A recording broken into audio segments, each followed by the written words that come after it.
Indonesia adalah negara kepulauan terbesar di dunia. Sebagai negara kepulauan, konektivitas antar pulau adalah hal yang penting. Karena terkoneksinya pulau-pulau di Indonesia akan berkontribusi terhadap kemajuan ekonomi bangsa. Pemerintahan Joko Widodo Yusuf Kala memiliki visi Indonesia menuju poros maritim dunia. Konsep poros maritim dunia yang dicanangkan ini membutuhkan dukungan infrastruktur yang dapat membangun konektivitas wilayah. Konektivitas ini tak hanya pada moda laut, tetapi juga moda udara. Hal ini tentunya untuk menjamin keberlanjutan hubungan antar wilayah. Karena jika salah satu jenis moda konektivitas terputus, maka moda konektivitas lainnya tetap dapat menghubungkan antar wilayah. Melalui percepatan pembangunan, pemerintah bertekad untuk membangun sarana infrastruktur secara merata di seluruh tanah air. Hal ini dilakukan untuk memperkuat konektivitas antar wilayah dan memperkecil ketimpangan, kesenjangan sosial, serta meningkatkan perpindahan arus barang. Pembangunan infrastruktur juga dilakukan di daerah pinggiran dan daerah terluar Indonesia. Salah satu fokus dalam pembangunan infrastruktur adalah pembangunan bandar udara, khususnya bandar udara di wilayah terpencil. Peningkatan bandar udara sejatinya juga meningkatkan konektivitas antar wilayah. Melalui Kementerian Perhubungan, pemerintah akan meningkatkan kapasitas bandar udara dengan membangun bandara baru di 15 lokasi di seluruh Indonesia. Peningkatan kapasitas bandar udara juga dilakukan dengan memperpanjang landasan pacu atau runway di 27 lokasi dan rehabilitasi terminal penumpang bandara di 13 lokasi. Kementerian Perhubungan juga akan membangun dan mengembangkan bandara di daerah rawan bencana di 57 lokasi. Pembangunan bandara untuk membuka daerah terisolir di 49 lokasi. Sementara di wilayah perbatasan akan dibangun 26 bandara, serta melakukan penyediaan fasilitas keselamatan dan keamanan penerbangan di 118 bandara. Karena pertumbuhannya meningkat ya, bagus sekali. Kemudian dibangun beberapa bandara, ya bandara baru itu tahun 2015-2016, Kementerian Perhubungan membangun sekitar 15 bandar udara baru. Kebijakan pengembangan dan pembangunan bandara baru yang dilakukan pemerintah didasarkan pada 4 prioritas. Prioritas pertama adalah pembangunan atau pengembangan bandara untuk daerah rawan bencana. Tujuannya adalah memudahkan proses pemberian bantuan jika terjadi bencana di lokasi bandara atau di wilayah sekitar bandara. Baik proses evakuasi maupun proses distribusi bantuan. Di bandara ini harus tersedia landasan sepanjang 1.600 meter dengan lebar 30 meter agar bandara tersebut mampu didarati pesawat Hercules dan pesawat berpenumpang 50 orang. Prioritas kedua adalah pembangunan dan pengembangan bandara di daerah perbatasan negara atau daerah terdepan. Langkah ini dilakukan untuk mendukung keamanan wilayah serta kedaulatan bangsa. Bandara di perbatasan diharapkan mampu melayani pesawat berpenumpang 50 orang dan pesawat Hercules C-130. Prioritas ketiga, pembangunan dan pengembangan bandara adalah untuk membuka daerah terisolasi. Keberadaan bandara dimaksudkan untuk membuka daerah terisolir, serta membuka konektivitas antar wilayah. Dengan konektivitas diharapkan terjadi kestabilan harga serta logistik murah, khususnya bahan pokok. Harga tiket diharapkan juga murah, sehingga terjangkau seluruh masyarakat Indonesia. Bandara di daerah terisolasi dimaksudkan untuk dapat melayani penerbangan perintis dengan pesawat berpenumpang 25 orang dengan klasifikasi landasan 2C. Sedangkan prioritas keempat adalah pengembangan bandara di daerah tujuan wisata. Bandara di wilayah ini akan berfungsi sebagai pintu gerbang dan penghubung atau hub pariwisata nasional. Terminal-terminal juga kita bangun, runway kita perpanjang, supaya juga pesawatnya, kalau pesawatnya lebih besar itu harganya akan lebih murah tiketnya. Wamena di Sorong, ya kita bangun juga, kemudian Kaimana, Tarakan, Gorontalo, Rembele, kita bangun semuanya. Salah satu bandara yang ditingkatkan kapasitasnya demi mitigasi bencana dan menjadi hub pariwisata adalah Bandara Rembele di provinsi paling barat Indonesia, yaitu Aceh. Pengembangan bandara ini adalah bagian dari perwujudan nawacita, yaitu melayani masyarakat di daerah terpencil dan belum berkembang.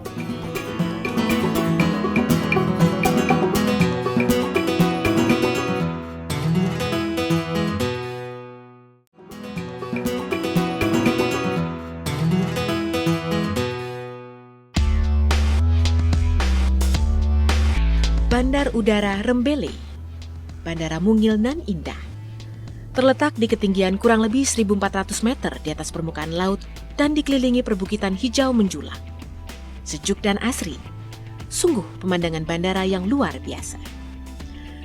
Bandara Rembele berlokasi di Gampong Bale Atu, Kecamatan Bukit, Kabupaten Bener Meriah. Kabupaten termuda yang beribu kota di Simpang Tiga Delong, Provinsi Aceh, hasil pemekaran Kabupaten Aceh Tengah.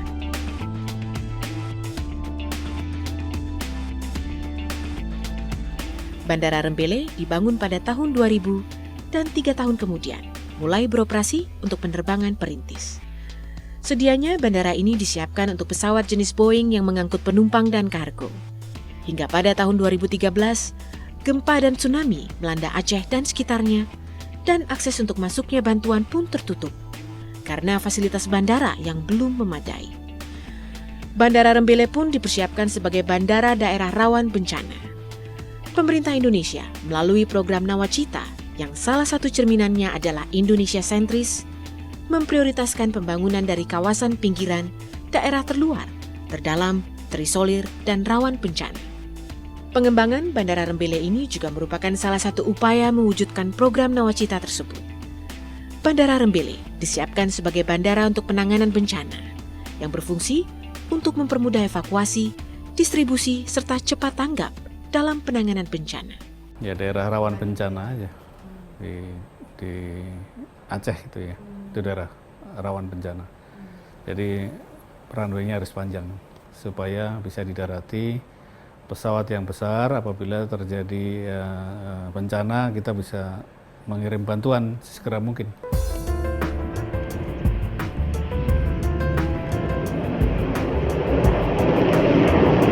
Saat ini Bandara Rembele telah dikembangkan dan ditingkatkan fasilitasnya. Pengembangan dilakukan untuk lebih meningkatkan perannya sebagai bandara yang bisa memberikan nilai tambah bagi wilayah di sekitarnya, sekaligus mengangkat potensi daerah tersebut.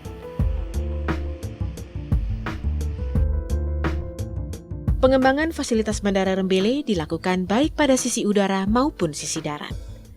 Pada sisi udara, telah dilaksanakan perpanjangan landasan dari semula 30 kali 1.400 meter menjadi 30 kali 2.250 meter. Tidak hanya landasan, pengembangan juga dilakukan dengan melakukan perluasan apron dari 80 kali 106 meter menjadi 95 kali 150 meter. Peningkatan kualitas juga dilakukan terhadap runway dan taxiway berupa pelapisan tambahan. Dengan peningkatan ini, Rembele pun kini dapat dilandasi pesawat berbadan sedang seperti pesawat Boeing seri 500, 400, dan 300.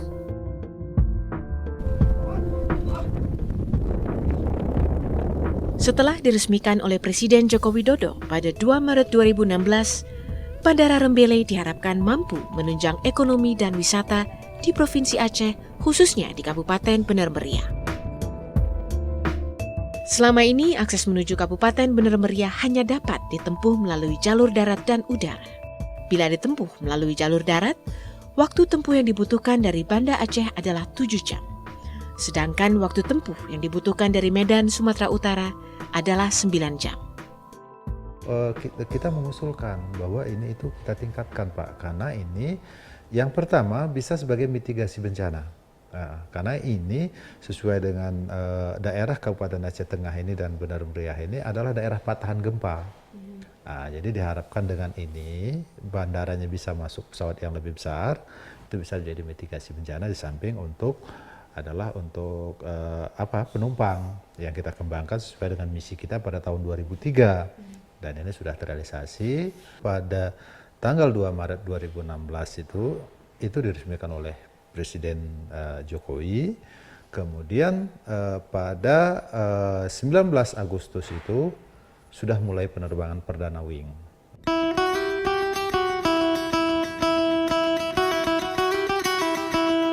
Dari sisi darat, pengembangan fasilitas bandara kelas 3 ini tampak dari perluasan terminal.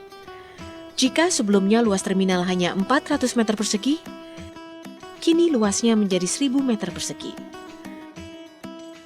Dengan perluasan ini, Bandara Rembele dapat menampung 50.000 penumpang per tahun, dari sebelumnya yang hanya sekitar 12.000 penumpang per tahun.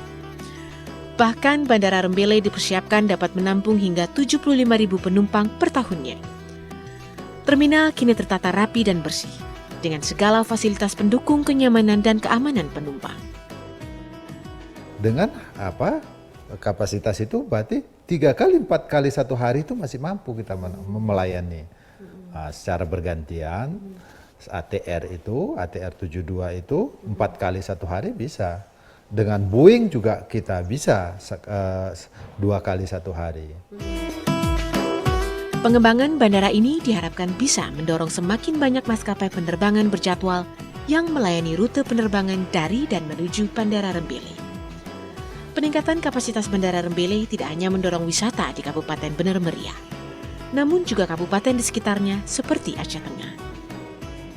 Mudah-mudahan dengan kehadiran Wing, itu para wisata artinya lebih enak atau masyarakat lebih enak mengunjungi Bener Meriah ketimbang harus kita lalui mempunyai kendaraan darat itu sampai 12 jam dari Medan, kemudian dari Banda Aceh sampai 7 jam. Sudah pasti kalau dari segi persentase itu mungkin bisa bukan ratus ya, tapi ribuan persen peningkatannya. Karena setiap orang itu sudah mengenal nama Gayo. Gayo itu adalah satu wilayah yang karena apa terkenal? Karena sebagai produsen kopi utama Arabica, kopi Arabica ya di Nusantara.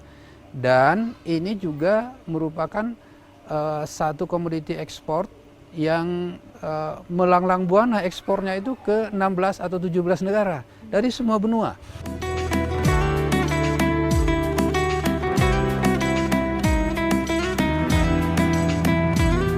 Wisatawan pun kini lebih cepat dan mudah menjangkau beberapa destinasi wisata di Tanah Gayo, seperti Danau Laut Tawar, Pantan Terong, agrowisata, dan lainnya. Karena untuk mencapai Rembele hanya butuh 1 jam penerbangan dari Medan, Sumatera Utara. Tak diragukan lagi, akses transportasi udara yang dibuka mendatangkan peningkatan wisatawan. Kedua wilayah pun bersiap mengembangkan destinasi wisata di wilayahnya masing-masing. Perkembangannya lebih bagus setelah dibukanya sebelum dan sesudah. Ini kalau saya lihat perkembangan kunjungan wisatanya baik dalam maupun luar, ini hampir 80%. Ini kalau kita lihat peningkatannya luar biasa. Kami sangat yakin pada tahun 2017 kita malah menargetkan pengunjung ini berkisar antara 50.000 sampai 100.000 wisatawan. Kita berharap justru interval penerbangan ini ditambah. Kuantitas penerbangan ini ditambah, tidak hanya satu kali satu hari. Di sisi lain meningkatnya jumlah penerbangan juga mendorong pertumbuhan ekonomi masyarakat Kabupaten Bener Meriah dan Aceh Tengah. Investor pun mulai melirik kawasan ini, khususnya sektor perkebunan. Setelah bandara ini diresmikan, mungkin lebih lumayan gitu. Bisa berapa cangkir sehari Pak? Dari sebelum sama sesudah jadi berapa cangkir? Sebelum mungkin hanya bisa 50 cangkir. Tapi sesudah diresmikan, mungkin bahkan 100 lebih perharinya. I'm now working in Takengo for Busangan Hydropower project. And then once I go to Medan and Jakarta for business trade. And then before opening this Rembele airport, I used the Loksmanin airport, but it takes about 3 hours from our project site to Bandara Barikusaleh. But after opening this project, we can save much time. It takes about 50 minutes from our project site to this Rembele airport. Dari keempat prioritas pembangunan dan pengembangan bandara, Bandara Rembele tak saja dipersiapkan untuk 2 prioritas, yaitu sebagai bandara rawan bencana dan pintu gerbang serta hub pariwisata nasional. Tapi juga meningkatkan konektivitas antar daerah, baik arus penumpang maupun mempercepat distribusi barang, komoditas, dan jasa demi kesejahteraan rakyat. Tak berbeda dengan Bandara Rembeling, di kota Sorong, Papua, pemerintah juga mengembangkan Bandara Domine Edward Osok untuk menunjang industri pariwisata di ujung timur Indonesia yang telah mendunia Raja Ampat.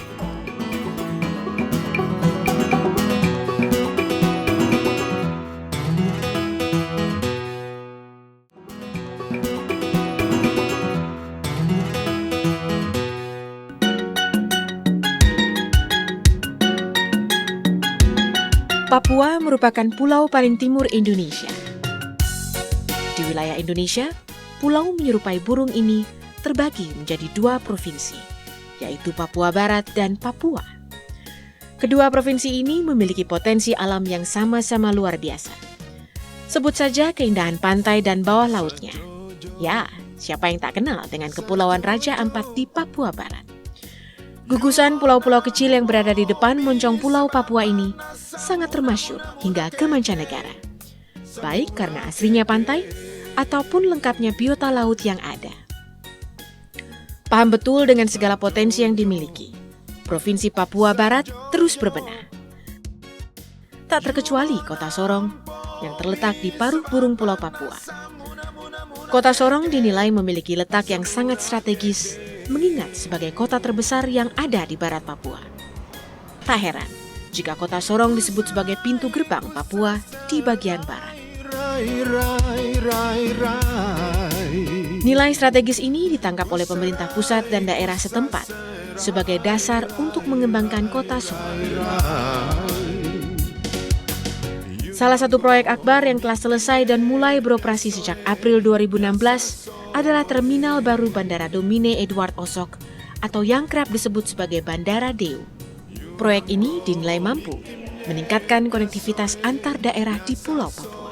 Dengan adanya pembangunan Bandara Deo ini juga membantu kami baik dari sisi ekonominya, aksesnya kemana-mana itu semua sangat membantu kami. Yang kita semua lihat tidak terlepas daripada akses ke daerah-daerah lain di antara yang ada di sini.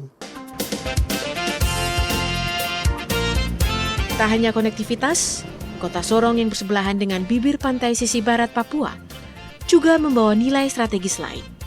Utamanya adalah berhubungan erat dengan destinasi wisata Kepulauan Raja Ampat.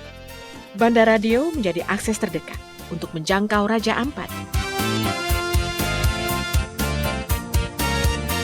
Dari Bandara Deo, wisatawan hanya butuh waktu 15 menit mengendarai mobil ke Pelabuhan Arar untuk menuju Raja Ampat.